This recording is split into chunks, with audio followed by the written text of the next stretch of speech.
फटाक 30 सेकंड में खबर। डाउनलोड कीजिए तक ऐप। डिस्क्रिप्शन में दिए गए लिंक पर अभी क्लिक करें।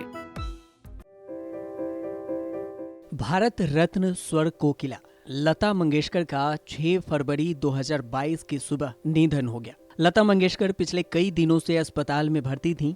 एक लंबे संघर्ष के बाद लता मंगेशकर ने 92 साल की उम्र में अंतिम सांस ली।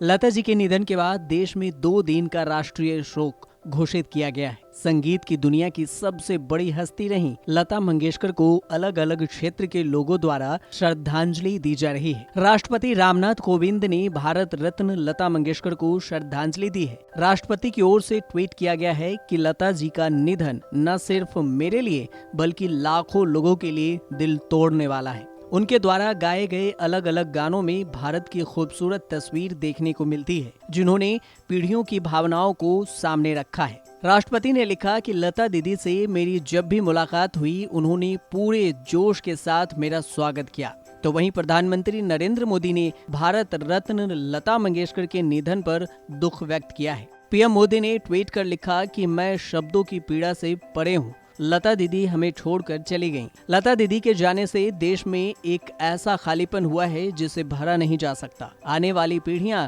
याद करेंगी कि लता मंगेशकर कितनी बड़ी कलाकार थीं, जिनकी आवाज में लोगों के मन को मोहनी की ताकत थी। तो वहीं देश के गृह मंत्री अमित शाह ने लता मंगेशकर को श्रद्धांजलि दी है और उनके साथ अपनी कुछ तस्वीरें भी साझा की है। अमित शाह ने अपने ट्वीट में लिखा कि सुर और संगीत की पूरक लता दीदी ने अपनी सुर साधना और मंत्र मुग्ध कर देने वाली वाणी से न सिर्फ भारत बल्कि पूरे विश्व में हर पीढ़ी के जीवन को भारतीय संगीत के मिठास से सराबोर किया। संगीत जगत में उनके योगदान को शब्दों में पिरोना संभव नहीं है। उनका निधन मेरे लिए व्यक्तिगत क्षति है। मैं खुद को सौभाग्यशाली समझता हूँ कि समय समय पर मुझे लता दीदी का स्नेह और आशीर्वाद प्राप्त होता रहा। अपने अतुलनीय देश प्रेम, मधुर वाणी और सौम्यता से वो सदैव हमारे बीच रहेंगी। उनके परिजनों और असंख्य प्रशंसकों के प्रति अपनी संवेदनाएं व्यक्त करता हूँ। ओम शांति। तो वहीं टीम इंडिया के पूर्व कप्तान विराट कोहली ने भी लता मंगेशकर के निधन पर शोक व्यक्त किया है। विराट कोहली ने लिखा कि लता जी के निधन की खबर सुनकर दुख हुआ है। उनकी आवाज ने दुनिया के अलग अलग हिस्सों में लाखों लोगों के दिल को छुआ है। सभी संगीत और यादों के लिए शुक्रिया। मैं अपनी ओर से श्रद्धांजलि प्रकट करता हूँ। तो वहीं उत्तर प्रदेश के मुख्यमंत्री योगी आदित्यनाथ ने भी लता मंगेशकर के निधन पर शोक व्यक्त किया है। योगी आदित्यनाथ ने ट्विटर पर लिखा, स्वर कोकिला भारत रत्न आदरणीय लता मंगेशकर जी का निधन अत्यंत दुखद और कला जगत की अपूर्ण क्षति है।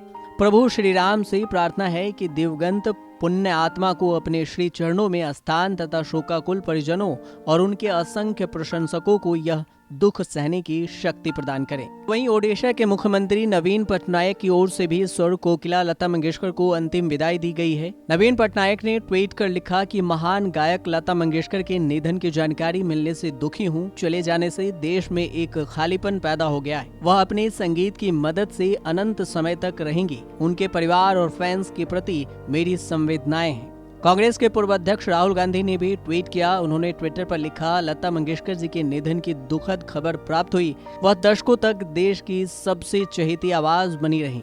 उनकी आवाज अमर है और हमेशा उनके फैंस के कानों में गूंजती रहेंगी। इसके अलावा केंद्रीय मंत्री नितिन गडकरी, वित्त मंत्री निर्मला सीतारमण, दिल्ली के मुख्यमंत्री अरविंद केजरीवाल, उप मुख्यमंत्री मनीष सिसोदिया समेत देश के अन्य दिग्गजों ने भी लता मंगेशकर को अंतिम विदाई दी। बता दें कि अपनी आवाज से कई पीढ़ियों के दिलों पर राज करने वाले स्वर कोकिला और भारत रत्न लता मंगेशकर का 6 फरवरी को निधन हो गया।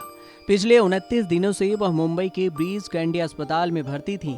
8 जनवरी को लता मंगेशकर को कोविड पॉजिटिव पाया गया था। लता दीदी की उम्र को देखते हुए डॉक्टरों ने उन्हें सीधा आईसीयू में एडमिट किया था। फिर जैसे ही उनकी तबीयत बिगड़ने लगी, फिर से लता दीदी को वेंटिलेटर सपोर्ट पर ले जाया गया था। लता मंगेशकर ने दशकों तक चले अपने करियर में हजारों गाने गाए, जिसमें फिल्मी गानों से लेकर भक्ति और देशभक्ति से जुड़े गाने भी रहे। 5 साल की उम्र में ही अपने करियर की शुरुआत की थी और 7 दशकों तक चलता रहा।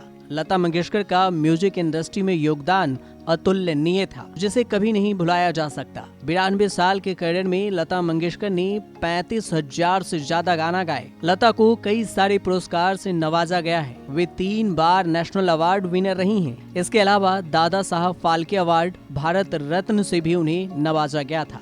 लता मंगेशकर ने 5 साल की उम्र में काम करना शुरू किया था, जिस उम्र में बच्चे खेलते पढ़ते हैं। तब लता मंगेशकर ने घर की जिम्मेदारी संभाली थी। अपने भाई बहनों के बेहतर भविष्य के लिए कभी शादी तक नहीं की। सोशल मीडिया पर लता मंगेशकर के निधन की खबर सुन फैंस और सेलेब्स शॉक्ड हैं। सभी उनकी आत्मा को शांति मिलने की दुआ कर रहे हैं। फैंस की आंखें नम हैं। लता मंगेशकर चाहे ये दुनिया छोड़कर चली गई हैं, लेकिन अपने सदाबहार गानों की विरासत फैंस के लिए छोड़ गई हैं। लता दीदी के इन गानों ने उन्हें इस दुनिया में अमर कर दिया है। ब्यूरो रिपोर्ट, न्यूज़ तक।